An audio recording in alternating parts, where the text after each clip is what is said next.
The hidden reason you don't miss people who left. You thought you'd fall apart when they left. You prepared yourself for the crash, but it never came. And now you're wondering what's wrong with you. The silence after. It's been weeks, maybe months. You check your phone less. Their name doesn't sting anymore. You're fine. And that terrifies you. Because if you don't miss them, what does that say about you? Were you ever really connected? Were you just playing a role? The guilt sits heavier than the grief ever did. The attachment paradox. Here's what psychology knows that you don't. Missing someone isn't about how much you loved them. It's about how you were trained to need them. In attachment theory, we form what's called a proximity maintenance system. Your brain builds neural pathways around the presence of certain people, like tree roots wrapping around a stone. But here's the paradox. When someone becomes part of your identity architecture, when you can't tell where you end and they begin, your brain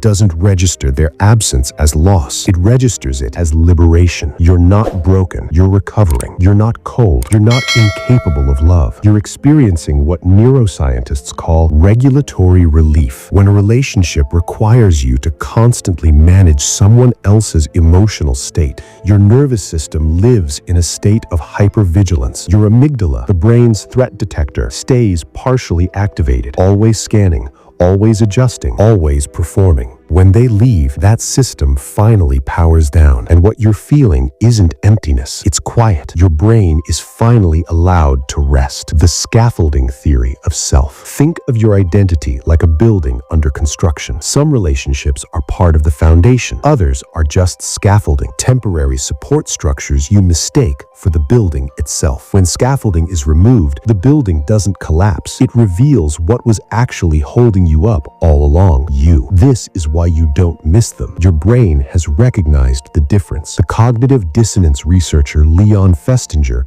would call this belief realignment. You thought you needed the scaffolding, but your nervous system knew better, and now your conscious mind is catching up. The neurochemistry of letting go. Here's what's happening inside your brain. 1. Dopamine recalibration. You were once conditioned to expect reward from their presence. Texts, validation, connection. When that reward stream stops, your brain doesn't mourn, it rewires. Within 60 to 90 days, your dopamine pathways begin reassigning value to new sources. This is neuroplasticity in action. 2. Oxytocin withdrawal that never comes. Oxytocin is the bonding hormone.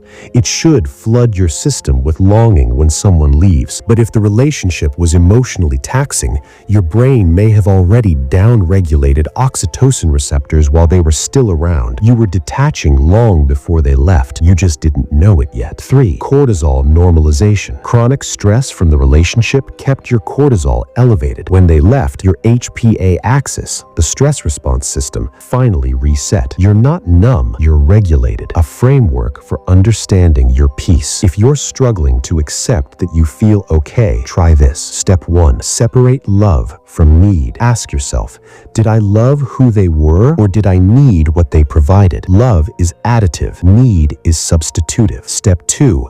Identify the emotional labor. List the invisible work you did, the monitoring, the translating, the soothing. This isn't blame, it's data. Your nervous system was tracking it even when you weren't. Step 3. Recognize grief disguised as relief. Sometimes we grieve the idea of the person, not the reality. You might miss the version of them you hoped they'd become. That's not the same as missing who they actually were. Step 4. Honor the detachment timeline. Detachment often begins 6 to 18 months before a relationship ends. Your subconscious was already saying goodbye. The formal ending was just paperwork. Step 5. Redefine what missing means. Missing someone doesn't always mean longing. Sometimes it's just noticing the space. And space isn't empty, it's potential. Here's the mental model to carry forward. Think of your emotional life like a garden. Some people are perennials. They belong in the soil, roots deep, returning every season. Others are annuals, beautiful, necessary for a time,